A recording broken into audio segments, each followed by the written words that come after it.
welcome back to Donington Park and the GT Cup Championship, where our final race of the weekend is about to get underway, although the cars, as you can see, are still here in the paddock.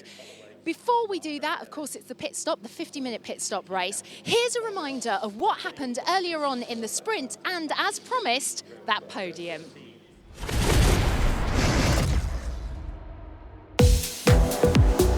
Round 19 of the championship underway at Donington Park.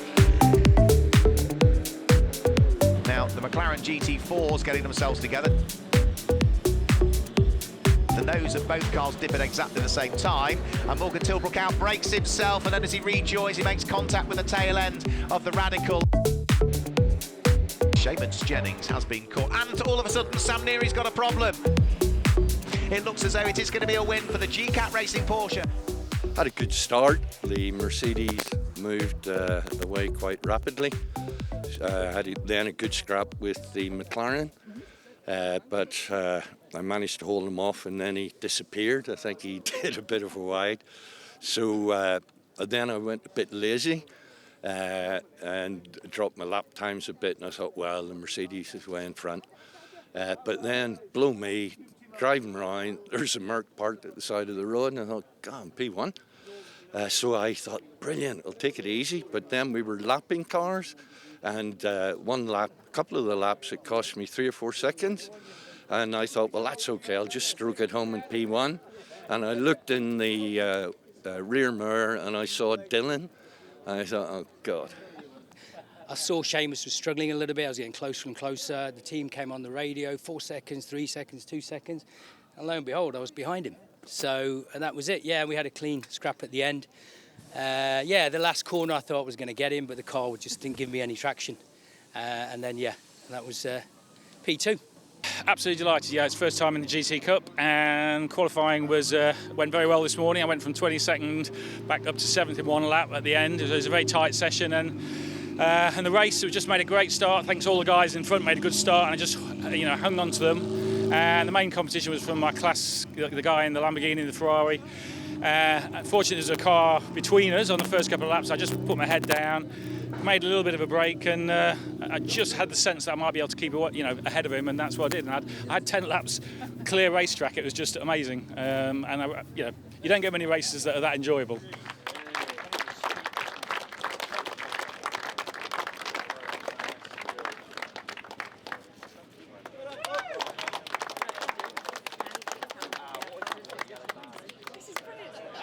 Yeah, it was a good result, especially after a third and a fourth yesterday. It all went wrong, and the car got beaten up, and it was a good result. Yeah. And how are you feeling going into the pit stop a bit later? Yeah, well, I'm feeling good actually, because I've no success seconds, because as I said, I got beaten up yesterday. So all things, unless anything dramatic happens, I think I'm in with a shout. I wasn't sure that was going to happen, to be honest. We had to stop in the back of the grid because it was wet when we qualified, and our car doesn't have any dry race. It's really difficult in the wet. Coming down the back straight, I saw that Nick Phelps had come off, but I knew he was going to get back on in front of me, and I just sort of managed to tuck in behind him as he was carrying on, and I think he was kind of struggling from there on after, and I just stuck right behind him and hassled him into not making another mistake at the hairpin, and I just couldn't believe my luck, and that was it. So, well, it paid off. Congratulations. Yeah, thank you very much. Yeah, I'm really happy. First place. It was a good start. Managed to get away quite well, and then pulled quite a big gap to second place. So it was hot, but I'm really happy. Yeah. The car that I'm driving, they only made 3 of them, and I bought it really as an investment. I have chassis number 1. The other 2 cars have been upgraded to a more newer style and more power and better suspension than my car. So it's the only one left. So I've had to be really, really careful with it because it's worth a bit of money. And it was fantastic to get the car out and race it and win. Obviously the Radical's much quicker, but he's had problems and I haven't. So that is what racing is all about. In order to win, you've got to finish. So that's great, and we now look forward to the pit stop race and see what my Pro can do to catch up with the Radical.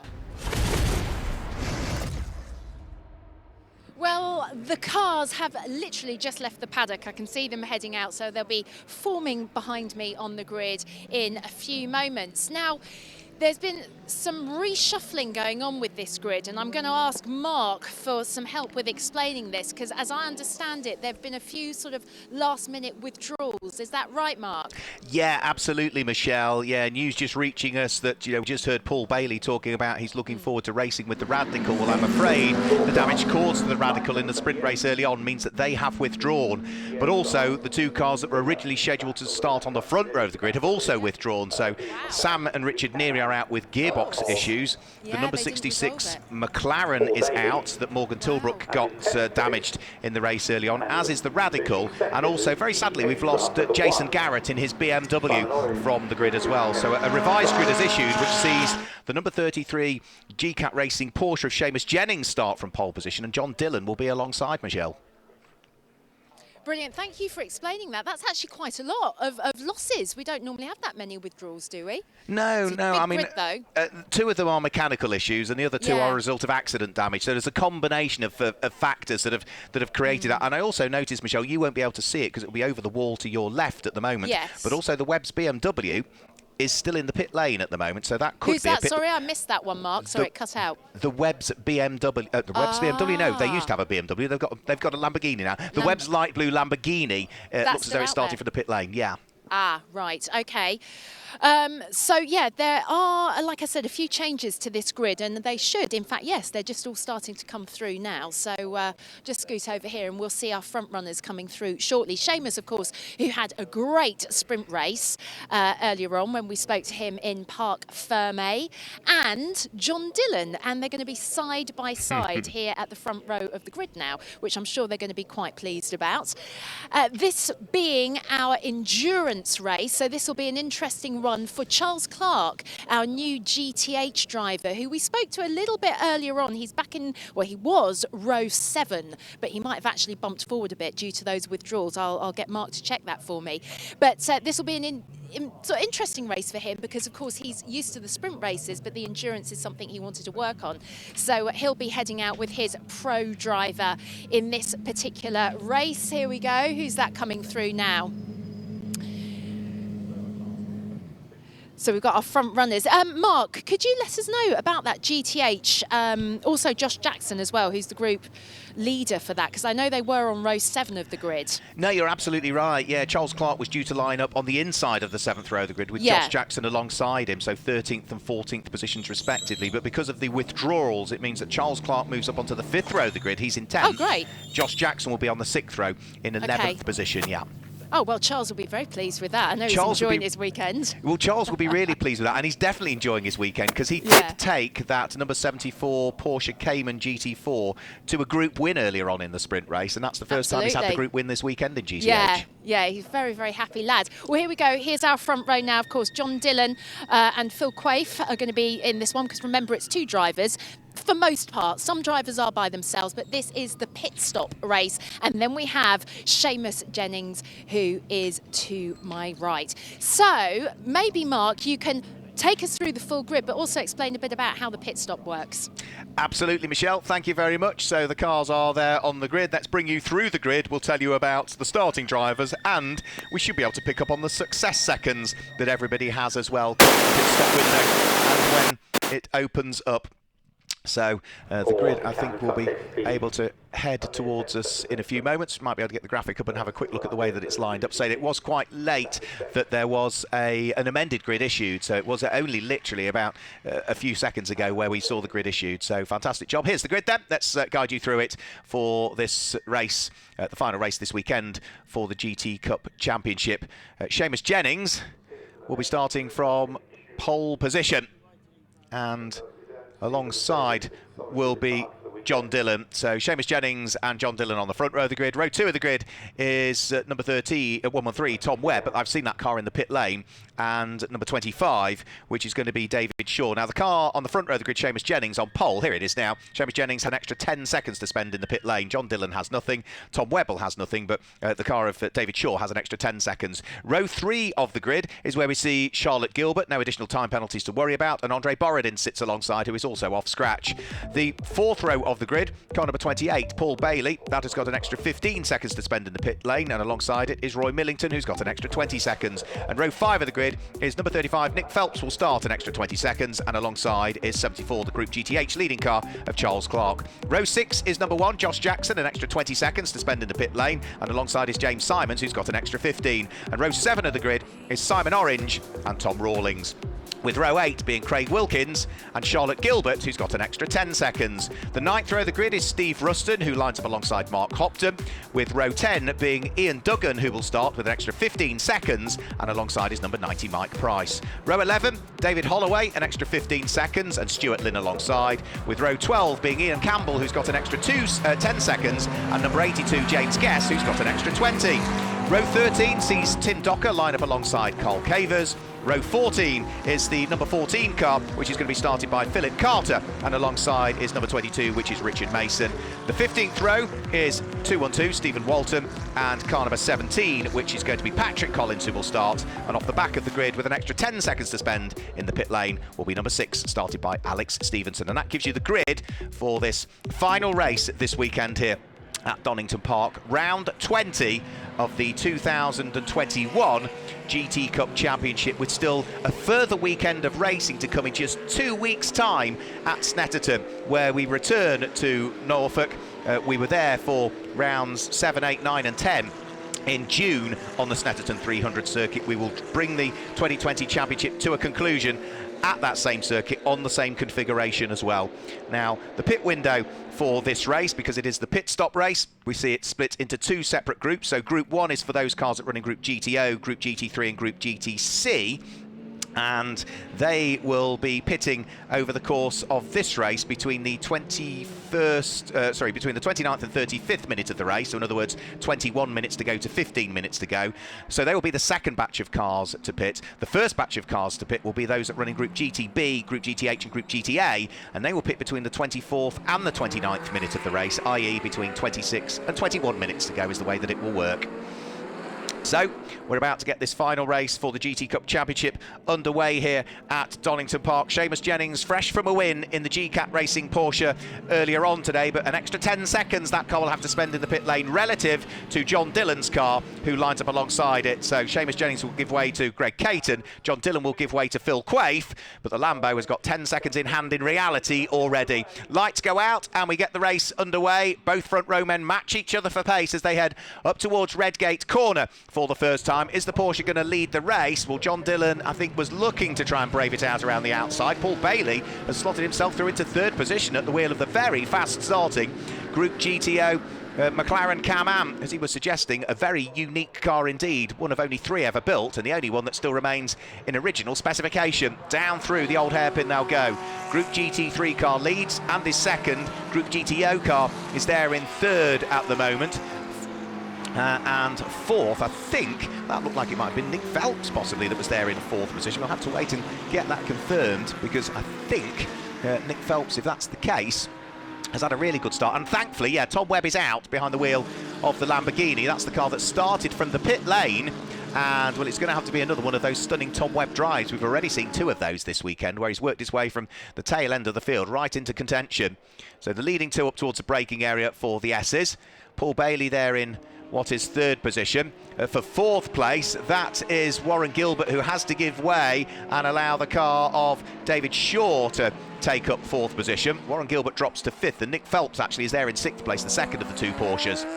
So in towards the braking area for the Melbourne hairpin they'll go.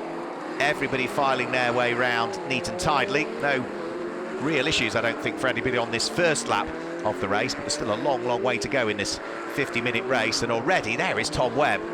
Now, that car started from the pit lane, so there are 31 cars on the revised grid. It'll be interesting to see where Tom Webb comes through at the end of the first lap of the race. Nose to tail for the lead, still with Seamus Jennings hanging on to it. We saw Seamus having a great race with John Dillon in part 1 of the day today, which was the sprint race. And we're going to see a good race for them this time through, I would have thought as well. John Dillon pushing hard, but runs a little bit wide that time, heading out of the old hairpin. That drops him away from the race leader. Tom Webb up to 26th in this race. from 31st, so good progress made. And into the pit lane with damage, I'm afraid to say. It's been a rotten weekend for James Guess, who has got tangled up in a couple of things. One, he was trying to avoid a spinning car and caused damage to the underneath of the car on the curbs, and that is him out very early on in the sprint race, sharing with Tom Canning for this weekend. He'll be back with Darren Turner, I think, is the information I was given earlier on, when they head towards Snetterton. Now, we've got waved yellow flags in the S's, which suggests that something has occurred on lap number 1. Now, we know of James Guess's problems, but is there anybody else that hasn't come through? Yeah, I think maybe Mike Price has not come through at the wheel of the number 90 Balfe Motorsport prepared McLaren, so he could well be in the gravel trap potentially at the S's. No obvious signs of the car around the track. The squabble's still continuing as we head up towards the conclusion of lap number 2. Seamus Jennings leading John Dillon. Both of those cars running in Group GT3. Group GTO, the orange McLaren, is leading that group by Paul Bailey. And Group GTC is side by side for the leader racers. Warren Gilbert looks to return the favour on the car of David Shaw. Can't quite squeeze the Lamborghini through, so Group GTC still being headed by David Shaw from Warren Gilbert, whilst the Group GTB leading Porsche of Nick Phelps sits behind. And the reason that those two Porsches are in different groups is because the car of David Shaw is the newer generation Porsche. That of Nick Phelps is a generation older. So that's why one sits in Group GTC, one sits in Group GTB. So Porsche, Lamborghini, Porsche fighting over what is 4th, 5th and 6th. The number 25 Porsche still just leading the number 9 Lamborghini as they fight for top honours in Group GTC. Group GTB leading car number 35 with its pink flashes of Nick Phelps sitting behind. Not that far off him is André Borodin, who is at the wheel of Group GT3. McLaren, now this is the opportunity for Warren Gilbert, gets a good run in the Lamborghini. You see the nose of the car dip as he heads in towards the S's. He gets the car stopped in time and gets cleanly off the corner, so job done, place gained. Group lead it is for Warren Gilbert. Now, was that whilst they were still under yellows there, though, because that was an area of the circuit earlier on where there were waved yellows because of what I think is the stricken car of Mike Price.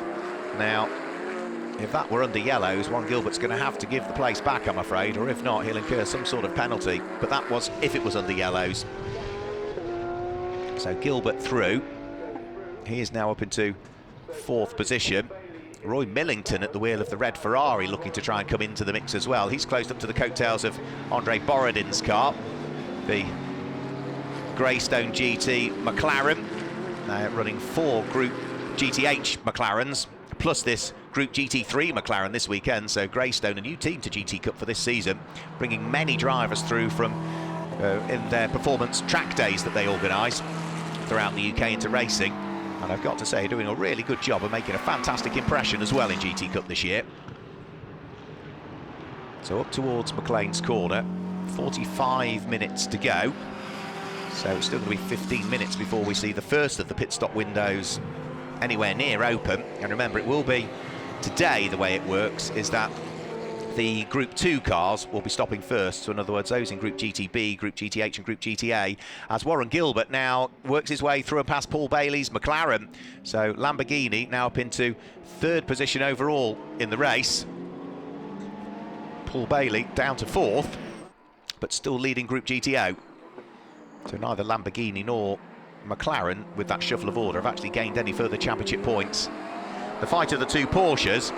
Now, they are in different groups, remember. David Shaw's car, which is the first of those Porsches, is in Group GTC. Group GTB is Nick Phelps that sits behind. And the thumbs up there was, I think, Mo Ritson that gave the thumbs up. So over the start-finish line go the squabbling pair for 5th and 6th position. The number 1 orange McLaren coming towards us, the Group GTH leader at the moment. So that's the Group GTH leading car that's just passed us there. And for Tom Webb at the wheel of the light blue Lamborghini, still making progress as well. So that car was in 16th position as it came over the start-finish line, and I think will now be in 15th place as it's ahead of Simon Orange, who still continues in that orange Ginetta to lead Group GTA in the early stages of this one. So down through the old hairpin. Tom Webb, remember, from a pit lane start, so in theory 31st place rather than 3rd on the grid as it would have been. But we've seen him do this a couple of times this weekend, just carve his way through the order. And on one occasion yesterday, after a really strong drive in the pit stop race, it was a puncture when the pit window had closed and the car was in the hands of his brother. Just a puncture that caused their retirement, otherwise it would have been a stellar result for them. Back to the lead, and Seamus Jennings has still not shaken away John Dillon. Ross Wiley, who is poised to take over the McLaren Can-Am from Paul Bailey, looks on. Up towards Redgate Corner. Now they're on lap number 6 at the moment. John Dillon within touching distance has just set the fastest lap of the race, 1 minute 32.608 for John Dillon, as he starts to turn the screw and ask a few more questions of Seamus Jennings. And remember, both of these drivers will hand over to their respective pros as and when the pit window opens. The way it works in GT Cup is that the pro driver cannot start the pit stop race. It has to be the AM driver in reality, where you've got a pro-am combination. Now this is the lead of Group GTH coming towards us, the orange McLaren, followed by the number 26 Tom Rawlings driven McLaren. And then Charles Clark not far away. John Dillon still desperate to try and see whether there's an opening to thrust the Lamborghini through and ahead of the Porsche. But at the moment, it is still Porsche from Lamborghini. It's another Lamborghini, but the GTC leading car of Warren Gilbert that sits behind. And the reason the Lamborghinis are in different groups is the one we're looking at now, the number 61 car, is a full GT3 specification car, whereas Warren Gilbert's, it might look similar, but the rear wings and the aero on it will be different because that is built to Super Trofeo specification. You can see a big sort of air intake into the engine on the Super Trofeo spec car of Warren Gilbert. GTH, as ever, is providing some great battles. Carl Cavers under pressure from David Holloway. Just up the road is the number 23 car of Ian Campbell. Trying to get in on the mix is the Group GTA Ian Duggan-driven Fox Motorsport Ginetta. And just behind him, that's Tim Docker, I think, at the wheel of the number 78 McLaren that's just at the tail end of that shot. Yes, it is. You can see the strange coloured wheels on Tim Docker's car. So this is a great little fight that's going on. Goes from Charlotte Gilbert all the way back to what will be Tim Docker, with a mixture of Group GTB cars, Group GTA cars and Group GTH cars. And the car that's getting picked off here is Craig Wilkins, the number 80 Scott Sport prepared Ginetta in the hands of the man from the West Midlands. Loses out to Carl Cavers, will lose out to David Holloway, who sort of tries to lean on him coming out of the corner and gains the place. There's Phil Quaife looking on. He will take over the car that's currently in second place, that's in the hands of John Dillon, come part 2 of the race. And you can see he got the headset on, so always in communication with John Dillon, giving him an idea as to what he needs to do or what deltas he needs to hit or where he's stronger than the car ahead. And at the moment he is stronger than the car ahead by 1/4 of a second on this lap in the first sector. John Dillon has just set the best first sector that anybody has done in the race so far in his pursuit of Seamus Jennings, and he's having to do that just to keep up with the race leader.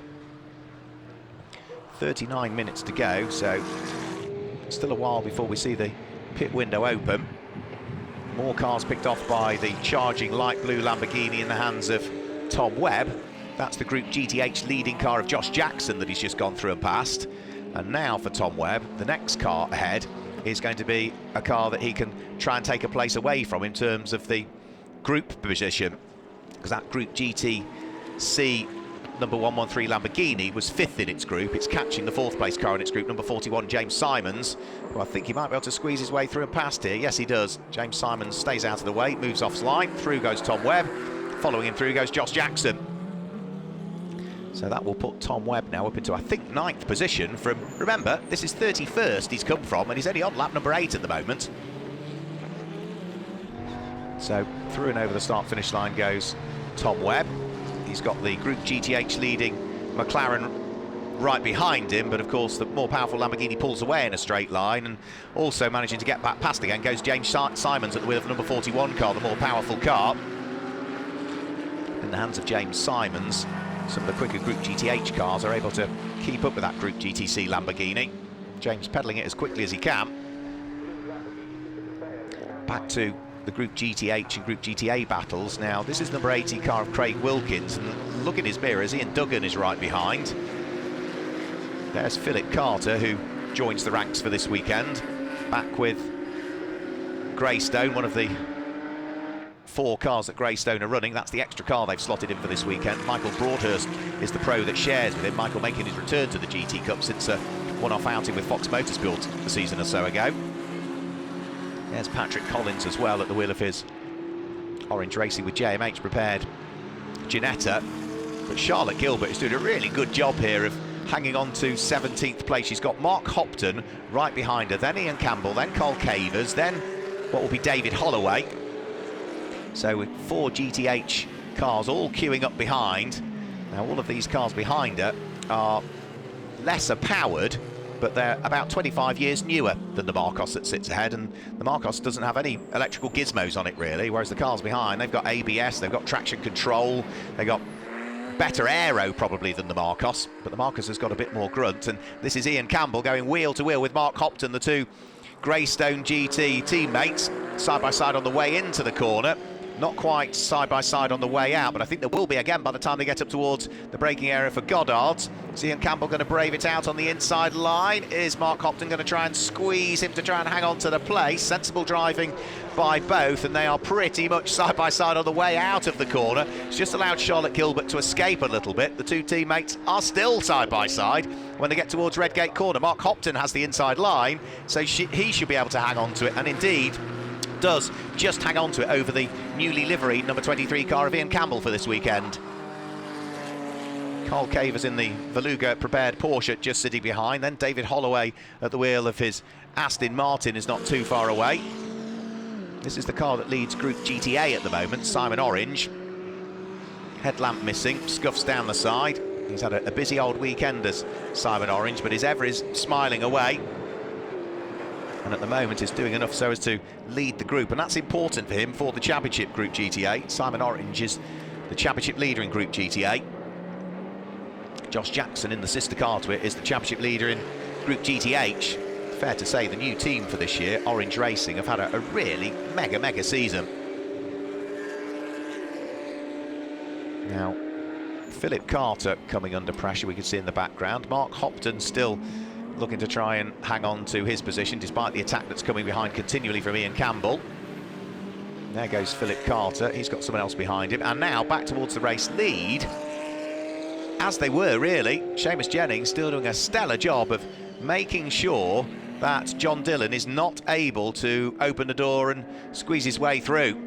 We've got less than 10 minutes now before the pit window will open, and remember it opens for the lesser powered cars today. First day of the weekend, it's always the more powerful cars that pit first. The second day of the weekend, where we've got pit stop races, it's the lesser powered cars that pit first, and those with more power pit second. So Group GTB, Group GTH, Group GTA are in first, and then when their pit window closes, in comes Group GTO, Group GT3, Group GTC. Safely through the traffic, Alex Stevenson in the Century Motorsport Ginetta stays well and truly out of harm's way, lets the leading 2 cars go through, so that drops the number 6 Ginetta off the lead lap, and the gap between first and second is now just under 9/10 of a second really. So Seamus Jennings still working hard, as is the number 77 car of Mark Hopton, currently 6th in Group GTH, 17th overall, but still trying to unlock the door is Ian Campbell. And has he got the run this time as they head up towards Coppice Corner? The 2 of them lean on each other, but they still are in the same order. Really good driving from both teammates. One thing they won't want to do is take each other out. Remember, they really are pretty new to motorsport, these guys, but Carl Cavers is looking to try and get a run in the Porsche. Won't do so as they head in towards the S's. Cavers, though, will need to get quickly off the corner because he's got David Holloway and the Aston Martin trying to draw himself alongside, and David Holloway will have the inside line if he can make it stick for the Melbourne hairpin. 2 wheels on the grass, straight into the side of Carl Cavers, who is then inadvertently pushed in towards Ian Campbell's car there, and that was David Holloway just making a mistake. I think he realised he'd made a mistake, but I think it's done the radiator on the Porsche, it's done the rear toe link on Ian Campbell's car. Now it's tyre rub on the Porsche. David Holloway's car has got front damage as well, and into the pit lane comes Carl Cavers, into the pit lane comes David Holloway, and I think in the background of the shot with a broken rear toe link will come Ian Campbell's stricken Greystone car, I would have thought, before too much longer. Yeah, he's limping his way into the pit lane as the race leaders go past. Now this has happened before the pit window opens for these cars, so they are still, even if they can get the car repaired, going to have to pit. But I think that's going to be it, I'm afraid, for Ian Campbell's car. You can see it crabbing down the pit lane, and I don't think they'll be able to do anything with that. You can see the huge dint in the side of Carl Cavers' door as well, the number 50. Without question, there'll have been no intent from David Holloway, but I think he outbraked himself, and then once he was on the grass, he was pretty much a passenger from there. There was not a lot he could do, but unfortunately cannoned straight into the side of Carl Cavers, who then, a bit like a domino effect, wasn't it, went straight into the side of Ian Campbell. 3 damaged cars, 1 small mistake. No mistake as yet, though, from Seamus Jennings, who is having to drive overtime here to try and keep John Dillon behind. Now, John Dillon's, I think, is doing a really good job here. He doesn't need to take the lead of the race. Oh, right, there's David Holloway's car. It's definitely done the radiator on that car, so I'm afraid that car is done for the weekend. The Century Motorsport Aston Martin. All the coolant sitting on the floor of the pit lane. And, yeah, John Dillon doing a really sensible job, because as long as he stays right on the tailpipes of Seamus Jennings, you know the race is going to come to the Lamborghini. Now, there's traffic ahead. That presents opportunities. Seamus Jennings is flashing his lights to forewarn the traffic that needs to come through. But that Porsche that leads is going to have to spend an extra 10 seconds in the pit lane compared to the Lamborghini. So once we cycle through the pit stops, arguably, when Phil Quaife takes over the Lambo and Greg Caton takes over the Porsche, Phil Quaife should be ahead. They should swap over the course of the pit stops with the success seconds that are being applied to the Porsche. So, onto the top of Hollywood. Moving neatly out of the way goes Russ Collins at the wheel of the Orange Racing number 17 Ginetta. He's having a good little fight, actually, with Stephen Walton, it will be, in the Make It Happen Racing Ginetta. They'll be fighting away for group position as well. So that would be for 4th and 5th in Group GTA. Something like 24th and 25th overall in the race, that will be for. Next of the cars that needs dealing with will be Philip Carter's number 14 Group GTH McLaren.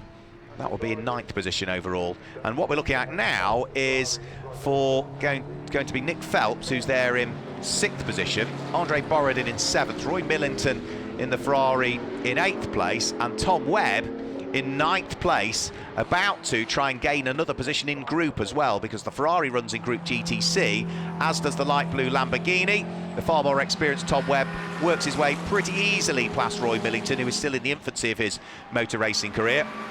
So Ferrari 488 Evo that runs to European Challenge spec, passed by Super Trofeo spec Lamborghini.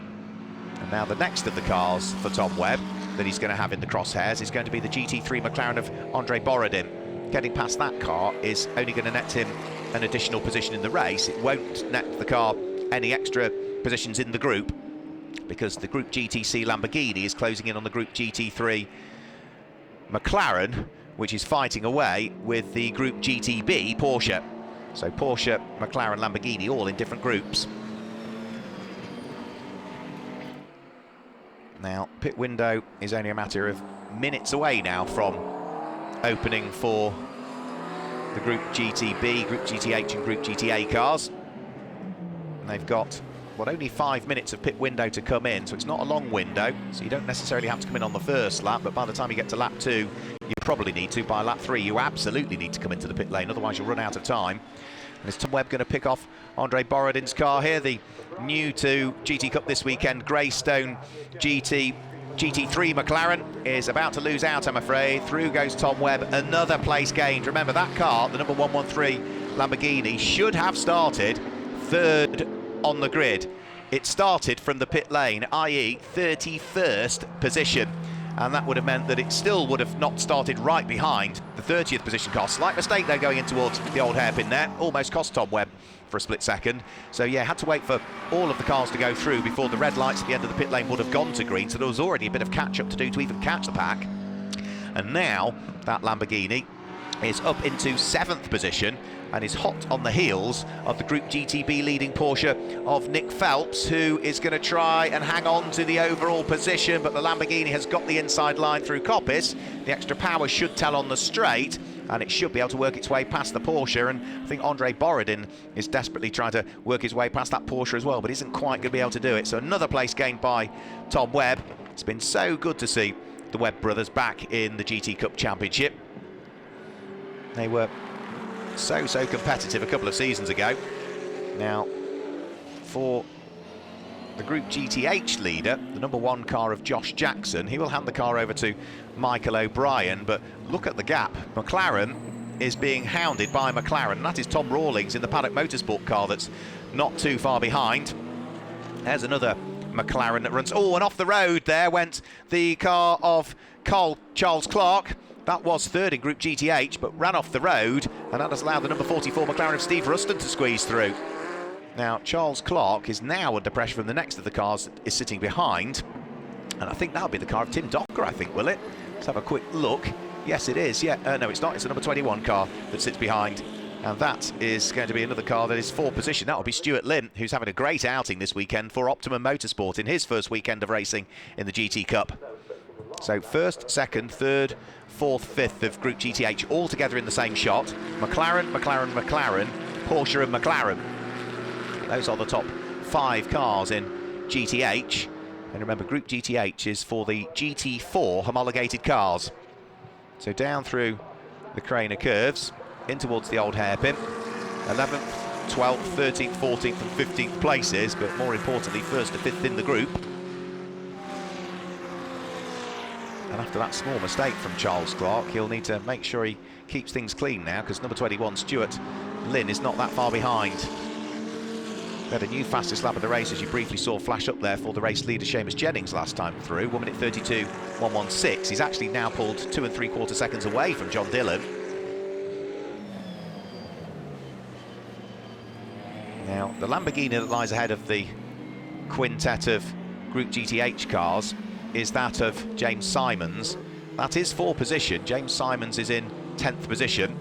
Josh Jackson is in 11th, but is under increasing pressure from Tom Rawlings, who is now looking to consider drawing himself alongside, but I think it would be more a wide line in to take a narrower line out. In the background, Nick Phelps dives for the pit lane, because the pit window is now open.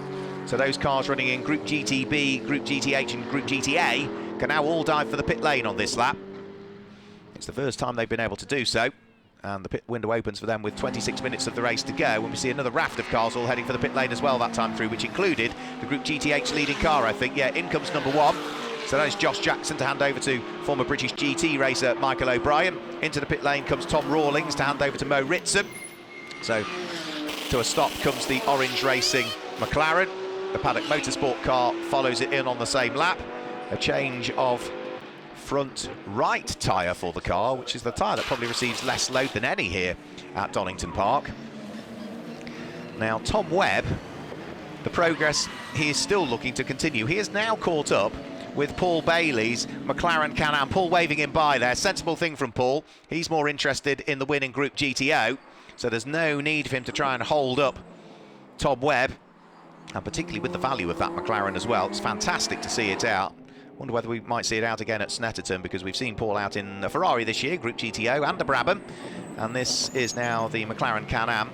He's hoping to be back at the wheel of the Brabham, but parts are on order for it. They haven't been able to arrive in time for this weekend, and even if they arrive now, talking to the team, I think the team are against it to do the work they need to do to it to get it out for Snetterton. That's a spin for Roy Millington, so Roy's had a quick rotation. Now that car was running in 9th position, and he's going to drop down to, I think, yeah, further down through. Will actually gain a place. Despite the spin, it gains a place. That's because other cars are now in the pit lane. But for Roy Millington, that will have cost him time. Back out of the pit lane goes number 1. That's now in the hands of Michael O'Brien. Number 77 in the pit lane. That is going to be Adam Carroll, former A1 GP champion and a BAR test driver for some years. Takes over that car. Into the pit lane comes Stuart Lynn to hand over to father Ron Lynn. Number 44 comes in as well, which is Steve Russon to hand over to John Whitehouse. Whilst the overall race leader still has to wait patiently for their pit window to open in the more powerful cars. Seamus Jennings now only has 0.9 of a second gap between himself and John Dillon, who has brought the gap down again over the course of the last lap by 1.4 seconds. In comes the Group GTA leader, that's Simon Orange. But this is the lead of the race, and from Seamus Jennings having a comfortable lead, it looks as though John Dillon has worked hard to try and catch back up with the Porsche. Craig Wilkins heads for the pit lane. Great stint by Charlotte Gilbert. She heads to the pit lane to hand over to Neil Huggins, who rejoins the championship for this weekend. Patrick Collins is in to hand over to Russ Lindsay, and car number 212, which is in the hands of Stephen Walton, is in to hand over to Chris Hart. Stephen wasn't driving yesterday. Chris drove solo. So up towards the braking area for the S's. Remember, the Porsche has an extra 10 seconds to spend in the pit lane relative to the Lamborghini. So we should see them swap over come the pit window. And the pit window for these cars is not open yet, so we shouldn't see either of them head into the pit lane this time through. But by the time they come over the start-finish line next time around, the pit window should be open. Great glow of the brake disc on the Porsche there. So hard is Seamus Jennings having to work. He's about to catch up with Michael O'Brien, and that is the number 1 McLaren that was leading Group GTH until it pitted and should still be leading it once everybody's cycled through the pit stops. Briefly, I think that will delay John Dillon whilst he just has to wait to squeeze the throttle a little bit more. This is Warren Gilbert, who still sits there in 3rd position currently and leads Group GTC. And this is the car that's 4th, but is about 16 seconds behind Warren Gilbert. Now for Tom Webb, no additional time penalties to worry about in the pit lane. There isn't either for Warren Gilbert, so Tom Webb is going to have to keep driving his socks off if he wants to close in on the group leader and claim a win in Group GTC, and that, I think, is a tall order, really, despite the fact it's been a mega drive so far from Tom Webb. And, of course, it's still got the pit stop to do. There's no driver change taking place in either of the cars. Warren Gilbert will remain behind the wheel. Tom Webb will remain behind the wheel in this one. And with neither of them having any additional time penalties, it all comes down to pure pace. And the last lap from Tom Webb, 1 minute 33.9. The last lap from Warren Gilbert, 1 minute 33.7.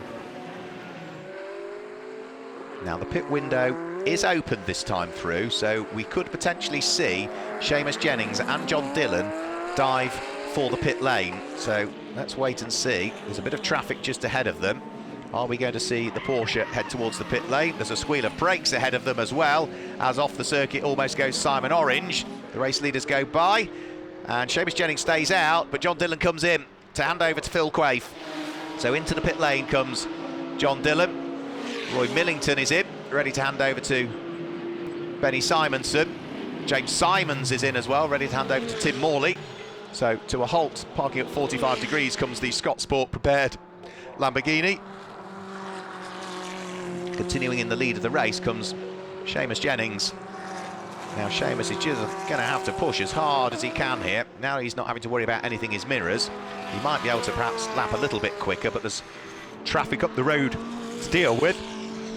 And that will be Ron Lynn at the wheel of the Optimum Motorsport number 21 McLaren.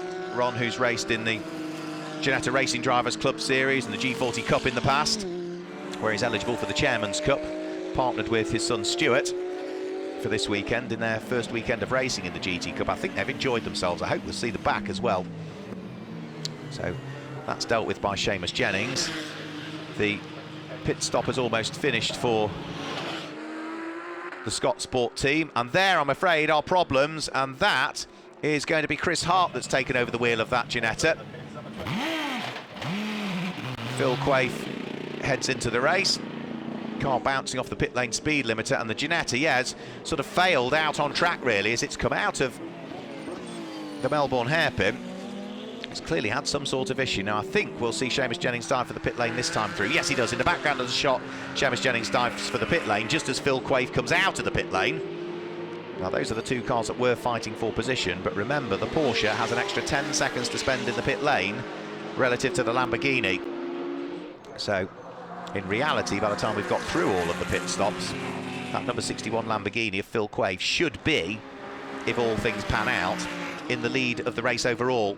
This is another great battle in Group GTH, and this is for the lead of it, because Mo Ritson is under enormous pressure now from number 74, which is Ben Barker, whilst Phil Quaife sneaks his way through and past both of them. That was the lead fight in Group GTH, that would be.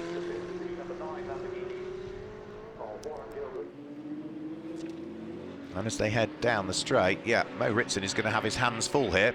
Former Porsche Carrera Cup GB racer and Porsche Super Cup racer Ben Barker sweeps his way around the outside in that, well, almost iconically liveried car, isn't it? The colours, very reminiscent of the colours that Porsche used to run in the World Sports Car Championship in their 956s and 962s over the course of the 1980s.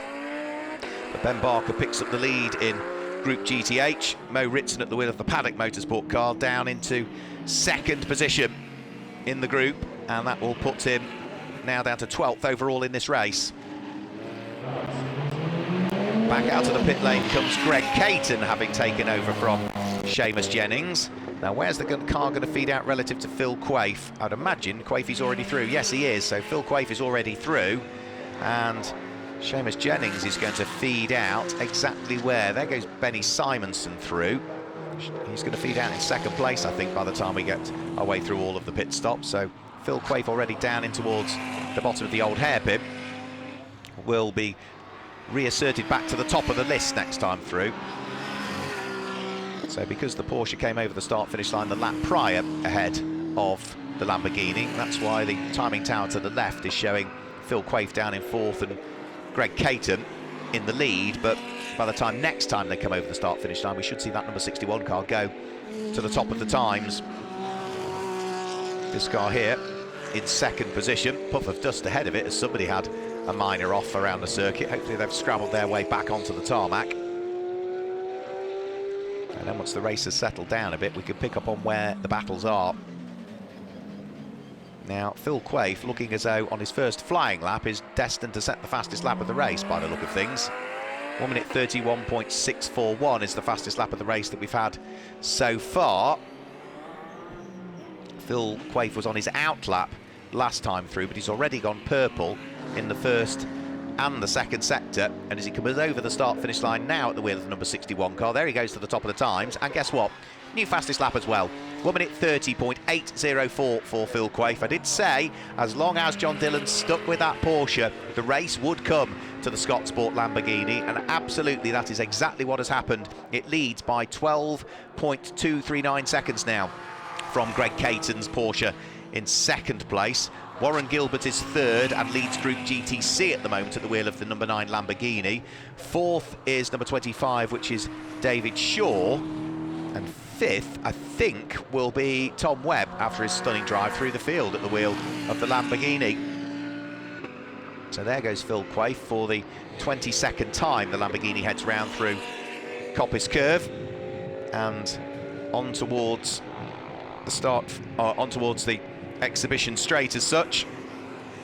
Now, Phil Quaife and John Dillon have done every single round of the GT Cup Championship so far, but they have not had as yet an overall race win. They could be on for race win number 1 of the season here at Donington Park. There goes Tom Webb. He is actually now in fourth position. He managed to get himself ahead of David Shaw that time through, whose number 25 Porsche seems to be dropping down through the order at the moment. So the number 113 Lamborghini of Tom Webb is up into fourth. Up into fifth comes Ed Peed now, has taken over the number 24 Greystone McLaren. Ross Wiley, who is now on board the McLaren Can-Am car, is up into sixth and leads Group GTO. And I think David Shaw was a later car to pit, and that's why his Porsche's settled itself back down into seventh position now. Greg Caton up the inside of Benny Simonson to take a place away and put a lap on that Ferrari. So that's everybody up to what I think 9th position now, is probably up to and including 9th that's been placed a lap down.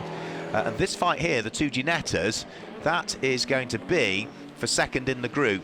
So the number 118 Ginetta is currently going to be in the hands of Townsend, and that is James Townsend, but he's coming under enormous pressure from Aaron Scott, who is the pro that's taken over the car that was driven in the early stages of the race. The number 80 car will go through of Craig Wilkins, but it's Aaron Scott that's now taken over. I think we can hand downstairs to Michelle, who's managed to catch up with John Dillon after a fantastic stint. Yes, I am, Mark. I'm down here in the pits, and I'm here with John Dillon. Oh, my goodness me. Talk about the pressure. Yeah, it was a bit, I mean, the start, I thought I could undercut Seamus into the first turn, because obviously I was on the outside, but he covered it off. And then, yeah, we were away, and then it was bumper-to-bumper action. But I was pressurising him. I think I was a little bit quicker than him. But the difficulty here around Donington is hard to overtake, especially in this infield section. But I kept on his bumper. Traffic obviously emerged. You know, he got through it a little bit quicker, but then I caught him again on the fastest lap of the race on the end of the stint. And yeah, he drove really well. And I think times like that, unless the driver makes a mistake, you know, you're going to struggle. You know, and he didn't. Fair play to him, he didn't make any mistakes. I obviously kept it on the track as well. I think a couple of more laps, maybe not, you know, but then I had to pit and Phil's took over now and hopefully he'll keep the pressure on and if Greg catches him up, we'll see, but I think we should be away now. And never say never. Absolutely, never say never. Brilliant, well done. Fantastic driving from John. And like he said, never say never. There's still all to play for. Mark, it's back to you to see what's happening. Yeah, great to catch up with the driver down there in the pit lane. Great stint from John Dillon. And as I said, John didn't really allude to it, but the race was always going to come to the Lamborghini because the Porsche, as long as John Dillon sat on the coattails of Seamus Jennings, when the pit stop opens, that Porsche was always going to have to stop for an extra 10 seconds, so they were always going to grab the lead of the race through the pit cycle. And now, with a bit of traffic last time through, Greg Caton in the Porsche was about half a second quicker than Phil Quaife, but that was only down to traffic on that lap, and I think on this lap, Phil Quaife again has got a little bit of traffic to deal with, so again, the gap might be coming down, but it's 14 seconds at the moment, so Phil Quaife can now just use all of that experience he's got driving a range of different sports cars over the years, just to make sure that he keeps the gap where he wants it, and of course he's always got a little bit of traffic between himself and the Porsche. So up towards Redgate Corner they will go. This is the Group GTB Nick Phelps Porsche looking to try and weave its way through. There comes now Greg Caton in second position. The relative gap is down again, it's come down by a further second, but that's only traffic, that's all. Greg Caton is in clear air at the moment, whereas Phil Quaife has got cars to deal with, so the gap is always going to diminish, but as soon as Greg Caton catches the traffic, the gap should work its way back in favour of Phil Quaife once more.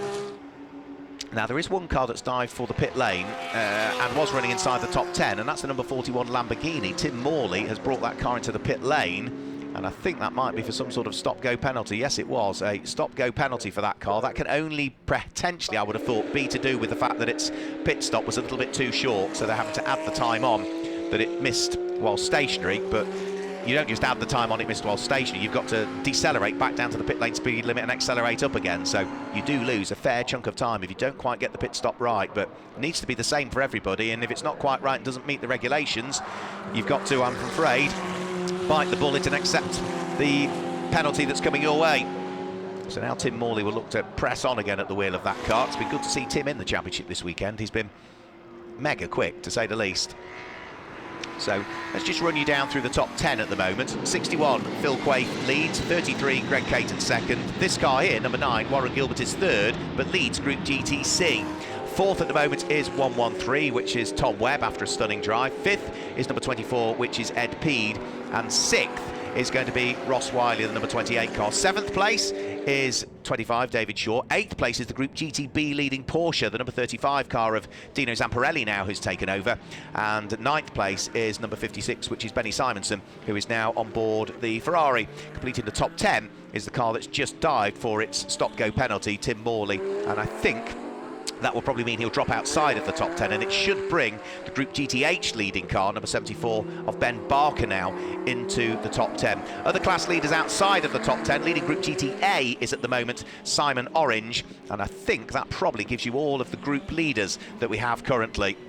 So Warren Gilbert, 9.3 seconds to the good over Tom Webb, but there goes the Lamborghini. Watch out for the light blue Lamborghini in the background of the shot in a few moments' time. There it comes now, and at the moment that light blue car of Tom Webb is being hounded by Ed Peed's GT3 McLaren. That will be for position, but even if the McLaren gets through, it still keeps Tom Webb second in the group. Craig Wilkins, an interested spectator, watching down there, having done a good old stint at the wheel of the number 80 Scott Sport prepared Ginetta G55 Super Cup car. Out of the old hairpin has already got Warren Gilbert and up towards McLean's corner. Now this is the car that is leading Group GTC in terms of this race, leading Group GTC in terms of the championship, and Warren driving solo this weekend whilst his regular co-driver Jensen Lunn is unavailable. as I've mentioned a few times over the course of this weekend, had a fairly major operation earlier on this week, and we all continue to wish Jensen well with his recovery. But Warren has done a mega job, and hats off to Jensen for letting Warren drive the car solo. Jensen is the owner of the car, and Warren is the hired hand as such and prepares the car, but has done a really, really good job of adding to the championship tally. And at the moment, the gap between himself and that car there, Tom Webb is coming down, but Tom Webb has had clear air. He's not had traffic to deal with. He's now meeting the traffic, and that traffic that he's got to get through and past is going to be Jordan Albert, who used to race single-seaters in the BRDC Formula 4 Championship as it was. Simon Orange, Jordan Albert and Tom Webb all together. Simon Orange stays out of harm's way. I'm not surprised at the wheel of the Group GTA leading Ginetta. In a straight line, Tom Webb will pick off Jordan Albert's McLaren, and now when he watches in his mirrors, he'll see a car that he passed a few laps earlier when it was in the hands of Paul Bailey. The Group GTO McLaren Can-Am is now right up on his tailpipes once more. The car of Ross Wiley is right behind him. The Scotsman, having taken over the McLaren, is looking to try and thrust its way through and ahead of Tom Webb, who runs a little bit wide, coming out to the old hairpin, and might be enough for the Group GTO McLaren to sweep its way through and past. Yep, so through goes the Group GTO leading McLaren. We lost Richard Chamberlain in Group GTO earlier on in the weekend. We lost the Steve Burgess and Ben Dim at Radical also prior to this race in Group GTO. So the McLaren, as Paul Bailey suggested, you know, motor racing is all about finishing. To finish first you've got to finish, and that's exactly what the McLaren has done all weekend. It's kept its nose clean, it's stayed out of trouble, and the beautiful looking car, looks fantastic in its orange livery, is now going to be up into 5th position, and that doesn't detract at all from what has been a stellar drive from 113 Tom Webb again. There is a reward for driver of the day, a separate prize that's given out, and certainly with a few other names that I can think of, Tom Webb's would be in there as well for driver of the day. There's also a driver of the weekend award that gets awarded in the GT Cup. Quite where that's going, I haven't got a clue, because we have had some really good drives over the course of this weekend. Some from some of the more experienced drivers, and some for those that are in even for the first time in the GT Cup this weekend. So a flash of lights from Ross Wiley through and past what will be the number 44 John Whitehouse driven McLaren. It will go. Now Warren Gilbert has got caught by the GT3 Ed Peed driven McLaren 720S GT3 now. Now this is going to be a GT3 car trying to get past a Group GTC car, so Warren Gilbert should let it go. Yeah, absolutely. Leave the door open, let the car go through. Warren would ideally like an overall podium, but it's where you finish in the group that matters. There's no extra points for finishing on the podium in 3rd place if you still win Group GTC, compared to there is if you finish just off the podium in 4th place but still win the group. So Warren doing a sensible thing, letting the car go, and even if that orange McLaren catches him in the remaining 5 minutes, I think Warren will do the same again, because the McLaren is in Group GTO, the number 9 Lamborghini is in Group GTC. So Tom Webb, another position gain. Greg Caton, fastest lap of the race last time through for the Porsche, 1 minute 29.387. Really good lap from Greg Caton. How does that compare to the laps we've had so far this weekend? Well, we had Morgan Tilmock do a 1 minute 29.7, but he's an am in reality. We saw Marcus Clutton do a 1 minute 28.5 in yesterday's pit stop race, and Sam Neary do a 1 minute 28.1. So the slightly cooler temperatures perhaps not working in favour of, or conducive to, quicker lap times now, as Greg Caton is about to work his way through and past the Group GTB Marcos Mantis, the top catch prepared car of Neil Huggins, whilst the race leader is threading his way on the exit of Redgate Corner.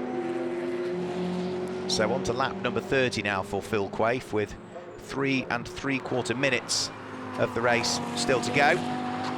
Down through the old hairpin, potentially on course for a first overall win for the Scottsport Lamborghini in the 2021 GT Cup Championship season. They've had group wins in the past, John Dillon and Phil Quaife. Have they? No, they haven't. They've had second places in the race, but they've never had a group win even. So even when a group GTO car has won a race, which we have had over the course of this weekend, we have not had a group win or an overall win for the number 61 Lamborghini. They've had seconds. Brands Hatch in one of the sprint races there. We saw Snetterton in the pit stop race. Both of the pit stop races at Snetterton, the car finished in second. And Silverstone last time out in one of the sprint races and one of the pit stop races, it finished in second place. It's had a third, it's had a few fourths, it's had a couple of fifths, it's had a sixth as well. But the top step of the podium has so far eluded John Dillon, who wipes his brow. I'm sure not with worry, but more to do with the hard stint he put in as he chats to his fellow Scott Sports driver, which is Craig Wilkins. Now, Phil Quaife up the inside, that's to put a lap on the 6th place car of Tom Webb. So Tom Webb, remember, started from the pit lane. The two Lamborghinis look the same, but it's a GT3 spec car that goes through and ahead of a Super Trofeo spec machine. And as they now tumble their way downhill, Phil Quaife should be on to his penultimate lap this time through. And for Phil Quaife and John Dillon, this is a long overdue win. Phil, who's done a chunk of racing in British GT in the past. Blancpain, we've seen him out in the Dubai and the Barcelona 24 hours. He was the Radical Enduro champion in the UK back in 2006. He was the champion of the Porsche Carrera Cup, the Pro-Am section of that back in 2006 as well. Whereas for John Dillon, he's raced in GT Cup before. He was the Sprint Cup champion last year, was John Dillon, and the champion in Group GTC. He's done a chunk of Ferrari racing, he's done British GT, he's done European Ferrari Challenge as well in the past as John. So the two of them have got plenty of experience, but Phil is absolutely the pro driver. John has got a business to run on a day-to-day basis, and therefore this is, well, the fun, but the very serious fun. And for John Dillon and Phil Quaife, there's just one further tour of the Donington Park Grand Prix circuit between themselves and their first outright win of the championship season. The car that's ahead of them is the 5th place car, Warren Gilbert, who may just about stay on the lead lap. Warren certainly looking as though he's destined for a win in Group GTC. Greg Caton is too far behind now. He is 12.8 seconds adrift of the race leader. Now remember, that Porsche did stop for an extra 10 seconds, didn't it? So it could have been a very close race had it not have been for the success seconds, but that's what the success seconds are intended to do. It's to shuffle the pack. And of course, when we head to Snetterton for the next weekend of racing, it will be the John Dillon and Phil Quaife car that will pick up the maximum success seconds, 20 success seconds for winning its group. And should we see Seamus Jennings and Greg Caton back out, they will have the advantage because they'll be stopping for a lesser period of time. Big smiles all round. John Dillon chatting to engineer Simon Lansbury, who has been an engineer with Scott Sport for a good number of years now and works on not just the more modern, more contemporary GT machinery that they prepare, but also some of the wonderful historic Formula 1 cars and Group C cars that Aaron Scott and the team prepare over there in Sutton Coldfield at the workshop.